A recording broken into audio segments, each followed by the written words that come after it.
Hey guys, welcome to Little Black Book. You know what time it is. Listen, I was reading this post with Terrell Owens. I'm going to play the clip for you guys. He was talking about his experience growing up. And, you know, him also getting to a point where he was revealing to us the reason why he had a history of dating white women. He was breaking down his childhood and what he had gone through with black women. And he explained how, you know, black women weren't really interested in him, and they're the ones that were teasing him, and da-da-da-da-da. And let me just tell this honest truth. Both black men and black women, as young boys and young girls, have similar stories. Their very own were insulting them and, you know, making their experience growing up a very tough one. So why is it that people like Terrell Owens end up going for white women? I'll answer that in this video. But also, I want to talk about the fact that this safe space was destroyed. He shared his feelings, and the feelings were told, go somewhere else. Black women told him, and I'm specifically talking about some, not all again. Those were that commented were like, listen, take your feelings elsewhere. We don't want to hear none of that bull crap. Okay, all right. Y'all are always blaming us. And that's where we need to start this conversation. We need to home in on why they felt like him explaining why he chose what he chose as him blaming you specifically. Because what he gave was a point of origin of pain, which was a blame, but it's not necessarily blaming you as a whole, black women. No, he's rather saying this is what caused me to make a decision I made. But we're going to talk about that in this video. So if you're new to the channel, do me a massive favor. Like it, share, subscribe. Click on the bell button for notification uploads. And for those of you who are returnees, you already know what it is, baby. You got the minerals. You got the minerals. Stay hydrated because the streets out there are hot. Okay, don't forget as well, we're trying to get to 100K subscribers. So make sure if you haven't done so already, you've clicked on that bell button so you get notified of when we upload and when we go live as well on this channel. And join also our membership. It's £1, $1. It just means that you get to join our membership only lives as well, which we host every other Tuesday. It's going to be fun, great conversations, and etc. from there. And if you want, join our Patreon as well, which is a link in the description, which means you get to access our Discord. You don't want to miss that out, okay? But let's get into this conversation because it's a real one. Yeah, it's a real one. I'll tell you why it's a real one. It's a real one because if you really deep it, I've had the same experience that Terrell Owens had. Do you know what saved me from not going to date white women?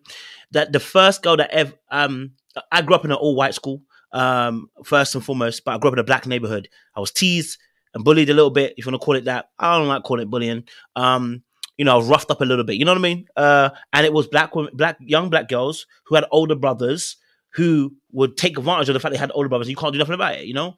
And someone might say I was a bit of a punk, more pussy. Yeah, you could consider that. I wasn't the fighter type. So you can kind of say that, right?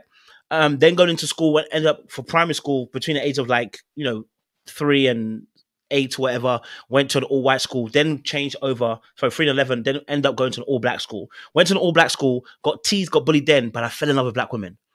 Between the age of 11 and 16, fell in love with black women. I don't know, it just going to an all-black school and seeing people who had the same culture as me, it just solidified it for me and said, I love black women, whether they're insulting me or not. Now, I understand that not everybody's process is exactly the same, right? Because some people take pain and run away. Some people take pain and run too. We can't dictate how people are going to behave. I'd rather you run too, but some people are not going to take that pain and run too. Terrell decided to take that pain and run away. I took that pain and run too. And running away is not a shame. It means that you chose a different path because you realize this path don't work for me no more. Now, let me less the talking and start playing a video so we can actually decipher what he actually said. But black women growing up wasn't so good. When I started dating white girls, my first experience with white girls is when I went to college. I tried to date some black girls when I was in college. They did not like me.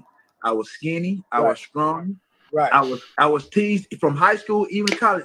I got teased for being dark skinned. Damn, so they tease you, cuz? Yeah. So there was a lot of self-esteem issues. Right. Let's pause it right there. The brother's being very candid and very real right now and saying he had self-esteem issues, right? He had self-esteem issues. And, you know, because he had been cut down by certain black women that he liked, that for him also is now what's causing him to look elsewhere. Didn't date anyone and didn't date anybody white until college time. So there's a bit of time until he gets to that point. No, I'm being dead honest. So when I got my opportunity, when my first experience with a white girl, I'm like, okay, it wasn't bad, but that wasn't I just totally gravitated to white girls after that. Right. That wasn't the situation. So again, my experiences with black women growing up wasn't so good. So, but that still didn't deter me from still dating or pursuing black girls. Right. So he said again, my experience wasn't that great growing up, but it didn't stop me from pursuing them. I still pursued black women, but as I was pursuing, I'm getting pushback. I'm getting pushback. And so what he decided that at that point, I'm going to move away. Now, what he said is no different to what black women say as to why they divest, and why they go into interracial relationships. Most of the people that talk about interracial relationships are only saying interracial relationship because they're saying that black men ain't ish and they're not up to scratch, or they don't make enough money, or you're not going to find a black man that's going to make... So it's no different. You move away to the other side because it's not sufficient on this side. Whether you're Terrell Owens, whether you're Cynthia G, whether you're someone else, whatever, we all make decisions based on the pain and the hurt and the road less traveled. We want to be where we are liked and loved. And if you find out you're not being loved and taken care of in your immediate circumference, you tend to look outside of that circumference because you need to be liked and you need to be loved. And so that's all he's done. And that's all that people do. The thing now is, because I know there's the stigma, the stereotypical of athletes, you know, to go off and make money, this and that, and date the opposite color, opposite race. But for me now, where I am, it's not even about color. It's not even about race. For me, it's about somebody that I have some chemistry with, good energy, and I get a good vibe with. That's where I am. Like I said, we all want somebody that's attractive. Right. You know what I mean? Aesthetics going to play a big part in it. Anybody that says, "Oh, well, I don't care what the person looks like," that's a lie. That's a lie. We all want somebody that we can roll over and wake up to. That, you know what I mean? That looks pleasing to the eye. Everybody's experiences have been different. For me, when I grew up, I was in my high school pretty much is 50. I don't know what percentage black, white, but I lived in a black neighborhood. So at the end of the day, I attempted to date black girls. When I was younger, I wasn't as handsome as I am now. I didn't have this beautiful smile as I had as I have now. Hit puberty. Right. I was a late bloomer. Yeah. And when I bloomed, boy, did I bloom. And so the key part of this is it's understanding that, you know, like he said, he did try. And some people don't even try, you know. And so long as he's not trashing black women, I have no problem. If you're real with yourself and you understand that, look, and you have to understand that from a young age, when someone starts working for you, you go where it works for you. And what you'll realize is the confirmational bias will help you stay in that place. For instance, the moment that I first dated a black woman, I never dated white. I used to like white girls when I was much, much younger, maybe like 5, 6, 7, 8.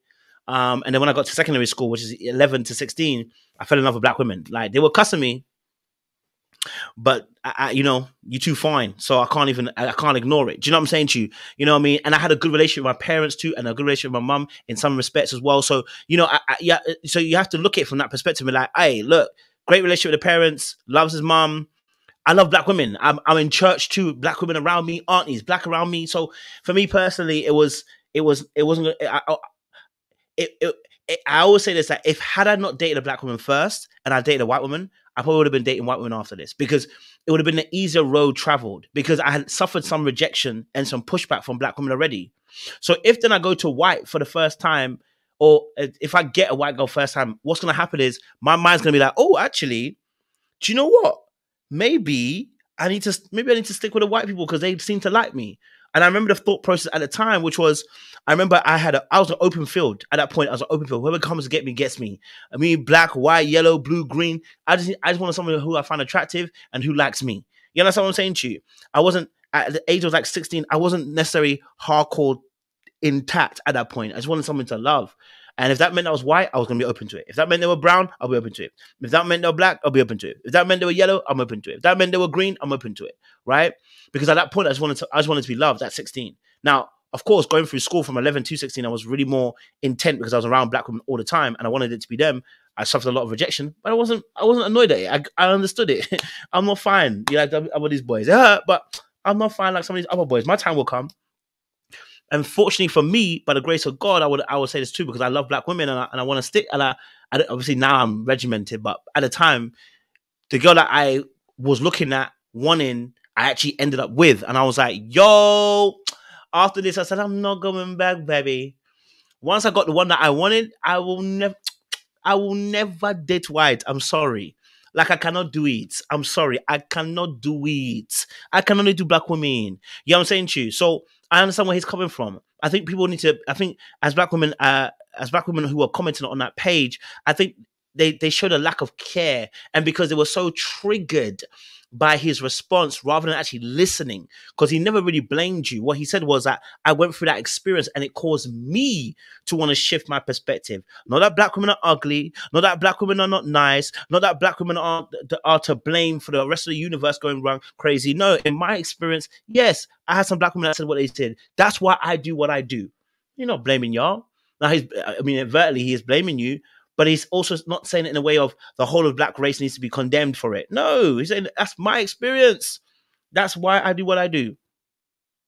But when you got pain and when you felt like you've been rejected, when you feel like men have spoken incorrectly on black women, which I agree they have in some past issues, then you're fast with it rather than listening. Your emotions are reacting before your ears are doing the same. And that is a place where you don't listen at that point. At that point, it's about you and your feelings. And then you begin to project. There was no need to reject what he said because he was very polite about it, very respectful. And nothing about it was a self-hate message, which I've heard from some black men where you're like, you definitely have self-hate. The first thing goes to mind, and they're fat and they got weaves and they got that. When you start hearing that, you know they're self-hating. There was nothing self-hating in what he said. So that told me that some of these women in the chat were triggered and were projecting their pain, that they feel rejected by black men and feel hurt by them and projecting it onto Terrell. Much appreciation. Like, share, subscribe, click on that bell.